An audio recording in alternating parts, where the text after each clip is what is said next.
teman-teman, karena tadi waktunya habis, jadi kita lanjutkan ya. Uh, Kelengkapan upacara itu sama seperti waktu kita upacara bendera. Upacara bendera itu kan susunan acaranya jelas ya teman-teman, dan tidak akan bisa dirubah. Semua acaranya tersusun dengan rapi, dan itu memang sudah baku. Seperti misalnya pembukaan, kemudian penghormatan pemimpin upacara kepada pembina upacara, kemudian menyanyikan lagu Indonesia Raya, menyanyikan lagu wajib nasional, kemudian pembacaan teks Pancasila, pembacaan teks undang-undang, itu semua dari urutan kita upacara dari TK, SD, SMP, SMA, sampai upacara wisuda, susunan acaranya seperti itu. Ada pembacaan, di wisuda kadang-kadang bisa dilakukan atau tidak. Misal sampai SMA deh, kita pembacaan teks Pancasila, pembacaan undang-undang itu adalah hal baku ya, yang selalu kita lakukan setiap hari Senin. Bahkan zaman dulu saya SMA di kelas 2, karena saya sekolah siang teman-teman, saya melakukan upacara upacara benderanya tidak di hari Senin, tetapi saya melakukan upacara benderanya setiap hari Jumat atau Sabtu pada saat itu. Pada saat itu Sabtu saya masih sekolah, dan itu saya upacaranya upacara penurunan bendera teman-teman. Dan itu juga tetap prosedurnya tetap sama gitu ya.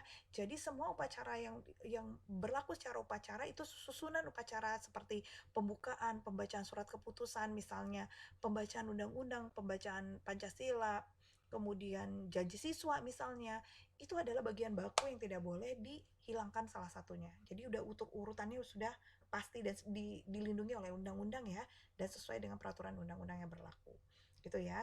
Dan begitupun dengan misalnya pelaksanaan upacara seperti serah terima jabatan atau pelantikan gubernur atau orang-orang penting di dalam kenegaraan, itu ada sambutan, penutup, dan ramah tamah. Jadi itu memang sudah baku, dan nggak boleh tuh teman-teman menghilangkan, saya nggak perlu deh pakai ramah tamahnya, saya cukup sampai penutup, nggak bisa. Jadi memang sudah ada aturannya ya.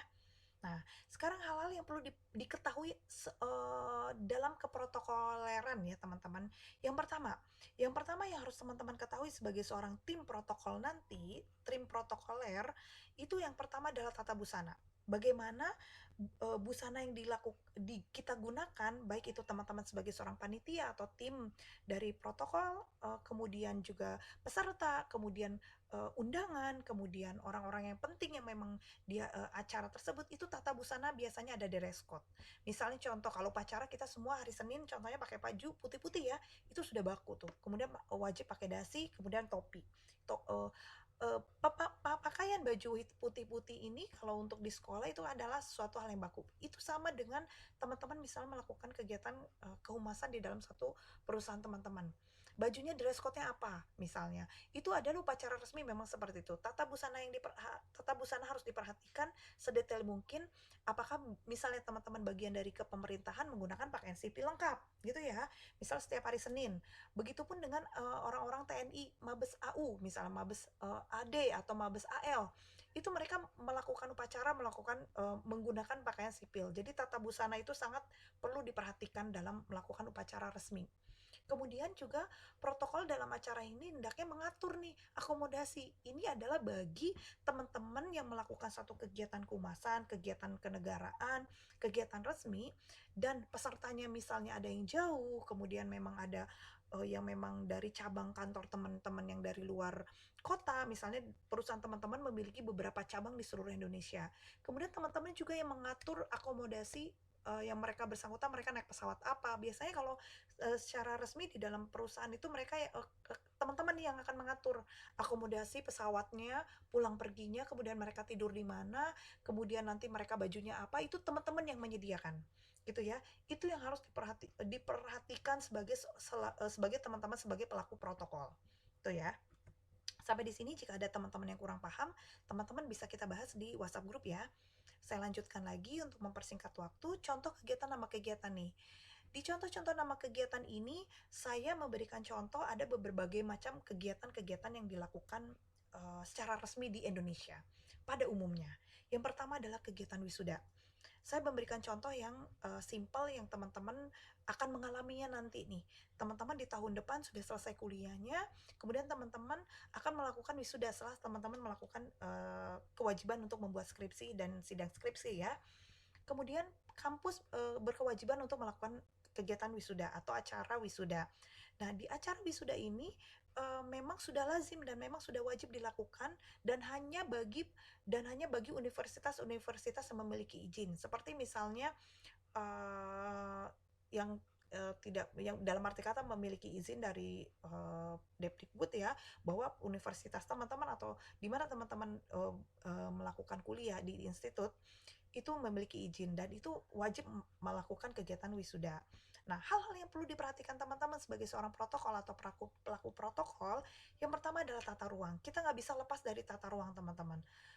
Kegiatan keprotokoleran itu tidak terlepas dari tata ruang, tata letak, kemudian tata upacara, bagaimana penyusunan upacaranya harus secara detail. Jadi teman-teman nggak boleh dihilangkan dari ketiga yang tadi saya sebutkan. Pertama, tata ruang.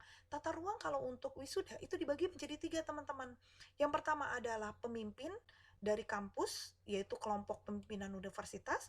Kemudian tempatnya itu dibagi menjadi tiga ya kalau nanti wisuda. Nanti teman-teman akan merasakan deh. Saya baru melakukan wisuda 2 kali nih.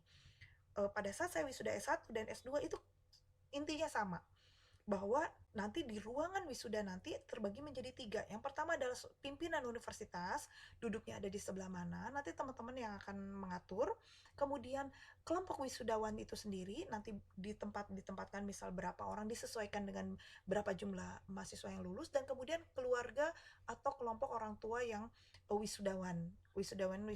Jadi dibagi menjadi 3 kelompok ya teman-teman untuk tata ruangnya. Makanya kenapa dibutuhkan ruangan yang sangat besar, aula yang besar, karena undangan yang masuk tidak mungkin sedikit gitu ya. Kemudian tata tempat, tadi kita sudah bahas tata tempat dibagi menjadi tata tempatnya, ruangannya sebelah mananya, kemudian posisi podiumnya nanti di sebelah mana, itu disesuaikan dengan tata tempat. Kemudian perlengkapan yang diperlukan itu sama seperti kita melakukan upacara resmi lainnya, seperti sound system, kemudian perlengkapan wisuda seperti nama mahasiswa yang lulus, kemudian eh, medali, kemudian untuk misalnya karangan bunga, misalnya memberikan satu wisudawan karangan bunga, itu peralatan bagian dari hal yang kecil-kecil teman-teman lakukan. Misalnya teman-teman akan memberikan goodie bag untuk para wisudawan. Nah, itu teman-teman sebagai seorang tim protokol, di teman-teman yang mengatur semua, tim kehumasan, itu sampai mengatur sedetail mungkin, baik itu dari souvenir, tanda tangan, kemudian juga jumlah undangan yang masuk berapa, sampai ke foto-foto untuk wisuda, itu bagian dari tim protokoler gitu ya. Kemudian tata busana sudah pasti menggunakan, biasanya yang biasa digunakan adalah kain kebaya, kemudian untuk cowok adalah jas, kemudian nanti akan diberikan juga baju untuk wisuda dan lain sebagainya, itu yang harus teman-teman eh, siapkan. Kemudian tata upacaranya sesuai dengan aturan-aturan yang berlaku, seperti misalnya pembukaan oleh rektor, eh, kemudian pelantikan wakil lulusan dari wakil-wakilnya untuk mahasiswa-mahasiswa dengan nilai IPK tertinggi, itu biasanya akan dipanggil, teman-teman, akan dipanggil ke podium sebagai wakil dari wisudawan. Kemudian untuk bisa aman, dari wawancara, bukan wawancara, tetapi uh, penyampaian pembukaan oleh rektor, kepala-kepala dari kampus dan lain sebagainya. Kemudian memberikan ijazah, kemudian sambutan. Biasanya itu yang dilakukan dalam upacara resmi wisuda. Nah, kemudian uh, apa saja nih upacara lainnya? Itu promosi dokter, teman-teman. Yang membedakan dari promosi dokter atau wisuda dari S3, selebihnya semuanya sama dengan S1, S2 itu sama. Hanya bedanya kalau dokter itu nanti akan ada pedal. Pedal itu pembawa barisan tim penguji. Itu yang membedakan untuk acara wisuda S3 ya teman-teman ya.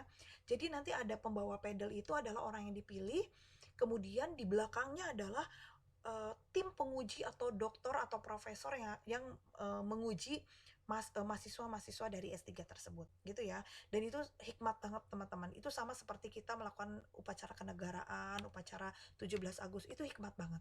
Kalau kita ngomongin upacara wisuda itu sedih banget, teman-teman. Sedih dalam arti kata, kalau saya pribadi ya, sedih kenapa? Karena betapa pengorbanan yang sudah kita keluarkan, segala upaya jeripayah hasil tesis kita atau disertasi kita atau skripsi kita, itu akhirnya luluh lantak, capek, yang ada adalah tinggal kebahagiaan yang ada. Kenapa? Karena kita sudah bisa meraih ini ya, titel ya, yang kita impi-impikan gitu ya. Nah itu sangat berbeda sekali. Memang